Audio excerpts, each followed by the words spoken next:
আদে কালিমাতু হাক্কিন ইনদা সুলতানিন জায়ের।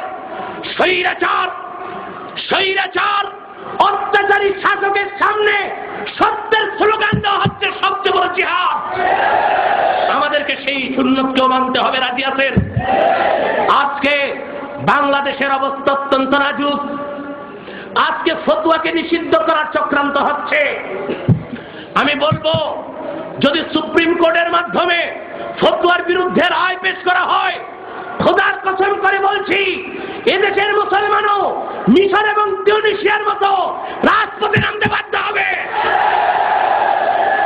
সেই মুমিন মুসলমান, লক্ষ কোটি মুমিন মুসলমানের স্রোতকে ঠেকাবার শক্তি দিল্লিরও নাই, আমেরিকারও নাই। ভাইয়েরা আমার, ভাইয়েরা আমার,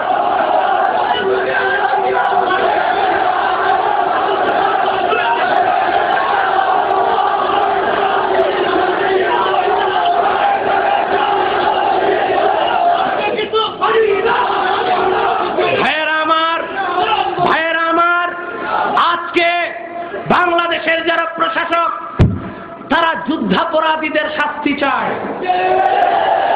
আমরাও চাই। সত্যিকার অর্থেই যারা স্বাধীনতা যুদ্ধের বিরোধিতা করেছে, মা বোনদের ইজ্জত লুণ্ঠন করেছে, তারাই যুদ্ধাপরাধী, তাদের শাস্তি চাই। কিন্তু যারা ফতোয়াকে নিষিদ্ধ করতে চায়, যারা রাষ্ট্র ধর্ম ইসলামকে বাদ দিতে চায়, যারা অভিশপ্ত শিক্ষানীতি বাস্তবায়ন করতে চায়, তারা ধর্মাপরাধী। যুদ্ধাপরাধীর আগে বাংলার মাটিতে ধর্মাপরাধীকে ফাঁসি দিতে হবে। ঠিক কিনা বলে? এক সাগর রক্তের বিনিময় হলো বাংলাদেশকে নাস্তিক দুর্দারদের থেকে মুক্ত করে ছাড়বো ইনশাআল্লাহ। ভাইয়ের আমার, বসেন।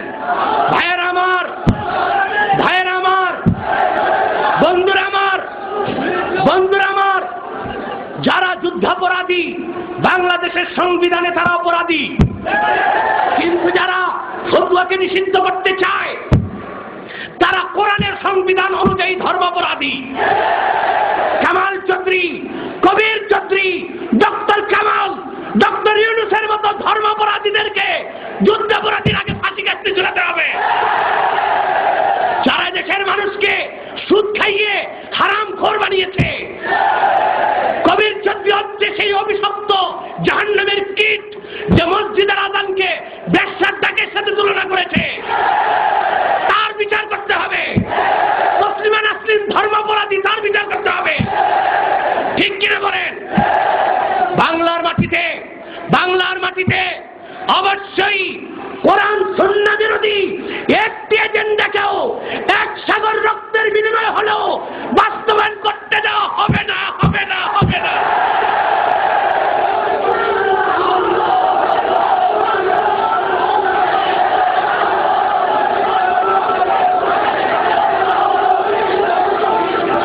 ভাইয়েরা আমার, বন্ধুরা আমার, আমার সময় ফুরিয়ে যাচ্ছে। আরেকটি কথা বলছি, অভিশপ্ত শিক্ষানীতি বাস্তবায়ন করতে দেওয়া হবে না। ঠিক কিনা বলেন? বর্তমান যে শিক্ষানীতি যেটা বাস্তবায়নের চেষ্টা হচ্ছে সম্পূর্ণ কোরআন সুন্নাহ বিরোধী। আর শিক্ষা কমিশনের চেয়ারম্যান বানানো হয়েছে কুখ্যাত কাদিয়ানি কাফের কবির চৌধুরীকে। অতি সত্বর কবির চৌধুরীকে শিক্ষা কমিশন থেকে অপসারণ করতেই হবে। অভিশপ্ত শিক্ষানীতি বদলাতে হবে। কোরআন সুন্নাহর আলোকে নতুন শিক্ষানীতি বাস্তবায়ন করতে হবে। শাহজালাল, শাহপরান, শাহ মাকদুম, শাহ কারামত আলীর লালিত আবাদকৃত বাংলার মাটিতে দিল্লি, বোম্বে, ব্রিটেন, আমেরিকার কোনো এজেন্ডা বাস্তবায়ন করতে দিব না।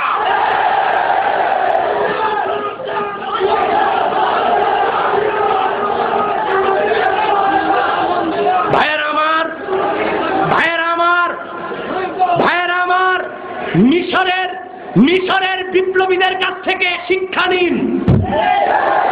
Anwar Saadat, Jamal Abdel Nasser ইসলামী সিপাহ সালার আন্দোলনের সিপাহ সালার সাইয়্যিদ কুতুবকে শহীদ করেছিল। মিশরের তাহরির স্কয়ারে সৈয়দ হাসান আল বান্নাকে শহীদ করেছিল, আয়েশা গজ্জালিকে শহীদ করেছিল, তার ভাই মুহাম্মদ গজ্জালিকে শহীদ করেছিল, ইখওয়ানকে নিষিদ্ধ করেছে, কিন্তু ইসলামের আন্দোলনকে স্তব্ধ করতে পারে নাই। সেই মিশরে মার্কিন যুক্তরাষ্ট্রের 5টা গোলাম হোসনি মুবারককে বিতাড়িত করা হয়েছে। বাংলাদেশেও যারা কোরআন সুন্নাহর বিরুদ্ধে অবস্থান নেবেন, আল্লাহর গজব তাদের মাথার উপর প্রতীক্ষায় আছে। সুনান তিরমিজি থেকে বর্তমান শাসকদেরকে একটি হাদিস আমি শুনায় দিতে চাই।